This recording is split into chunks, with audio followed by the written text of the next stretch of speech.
আমরা সকলেই জানি যে 10ই ফেব্রুয়ারি 2025 আমাদের মহামান্য সুপ্রিম কোর্টে সিজিআই বেঞ্চে আমাদের হিয়ারিংটা কমপ্লিট হয়ে গেছে, শেষ হয়ে গেছে, লাস্ট হিয়ারিংটা হয়েছে এবং ভার্ডিক্টটা রিজার্ভ আছে, সেটা আমরা সকলেই জানি। এবং কোন ডেটে ভার্ডিক্ট হবে সেটা আমরা জানি না, সেটা শর্ট টাইম নোটিশে জানানো হবে, সেটা আমরা জানতে পেরেছি লয়ার এন্ড থেকে। এবং যেহেতু আমাদের কেসটা বিচারাধীন বিষয় এবং ভার্ডিক্টের জন্য রিজার্ভ আছে, সেই জায়গায় আমি স্পেশালি রিকোয়েস্ট করব, আপনারা কেউ বিভিন্ন মিডিয়া হাউস যেগুলো পাবলিশ করছে এবং ফোরকাস্ট করছে সেগুলো, বা কোনো রাজনৈতিক ব্যক্তি বা অন্য কোনো ব্যক্তি তার ফেসবুক পেজে বা তার কোনো ইউটিউব চ্যানেলে যদি কিছু লেখে বা বলে, সেই দিকে বেশি ফোকাস না করে, বিভ্রান্ত না হয়ে আমরা সকলেই হিয়ারিংটা দেখেছি, হিয়ারিংটা দেখি এবং আমাদের মহামান্য সুপ্রিম কোর্ট এবং মহামান্য সিজিআইয়ের যে বেঞ্চে সিজিআইয়ের কাছে আমরা সেই আস্থা রাখি যে উনি যোগ্যদের হয়ে যে ন্যায় বিচারের পথ এবং তথ্যের গভীরে গিয়ে সেটা করবেন আলটিমেট। সেই বিচার ব্যবস্থার প্রতি আমাদের কিন্তু সকলের আস্থা আছে এবং ভরসা আছে।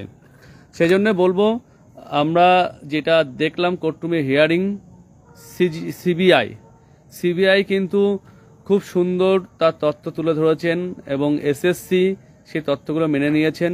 সেই জায়গায় দাঁড়িয়ে ফার্দার কোনো যে ডকুমেন্ট এসএসসি বা সিবিআইয়ের কাছ থেকে মহামান্য সিজিআই যদি দরকার হয় উনি নেবেন ভার্ডিক্টের জন্য, রায়দানের জন্য, সেটা নেবেন অবশ্যই।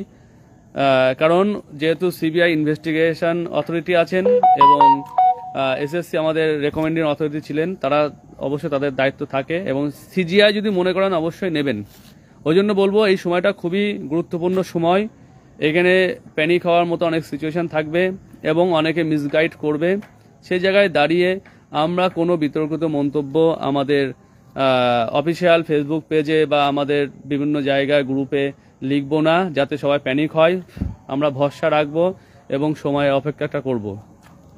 আমরা পাশাপাশি একটা বিষয় বলে রাখি, আমরা যে সব রকম দিক থেকে সব রকম যে চেষ্টা করেছি, সেই চেষ্টাগুলো যাতে ফলপ্রসূ হয় সেটা দেখব, যাতে নেগেটিভ বিষয়টা আমাদের না হয়। আমাদের ভুল কিছু করার জন্য আমাদের ভুল স্টেপ, যেহেতু এটা বিচারাধীন বিষয় কিন্তু হাইকোর্টে নয়, মহামান্য সুপ্রিম কোর্টে, যেটা আমাদের ভারতবর্ষের সবচেয়ে সর্বোচ্চ আদালত, সেখানে কিন্তু আমাদের বিচারাধীন বিষয় আছে।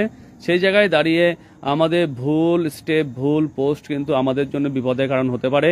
সেই জায়গায় সকলকে রিকোয়েস্ট করব যে আমরা যাতে ওই ভুল কাজটা না করি, আমরা যাতে একটু ধৈর্য ধরে নিজেদের অ্যাংজাইটিটা একটু কন্ট্রোল করে রাখতে পারি। কারণ আমি এই বিশ্বাস রাখি যে শেষ হাসিটা আমরাই হাসবো, আবার বলছি, সেই জায়গাটা আমাদের জন্য, সেই টাইমটার জন্য অপেক্ষা করতে হবে। সেই টাইম পর্যন্ত আমরা অপেক্ষা করব যাতে শেষ হাসিটা আমরা হাসতে পারি। সকলে ভালো থাকবেন। এবং আবার রিপিট করছি, মিডিয়াতে যে সমস্ত খবর আসছে সেগুলো বা কোনো ব্যক্তি তার যে পোস্ট করছে সেই সমস্ত জায়গায় সেই পোস্টে বিভ্রান্ত হয়ে বিতর্কিত এমন কিছু আমরা লিখব না বা এমন কিছু বলবো না যেটা আমাদের জন্য বিপজ্জনক হয় বা প্যানিক সৃষ্টি করে আমাদের মধ্যে। সকলে ভালো থাকবেন, পরে আবার কথা হবে।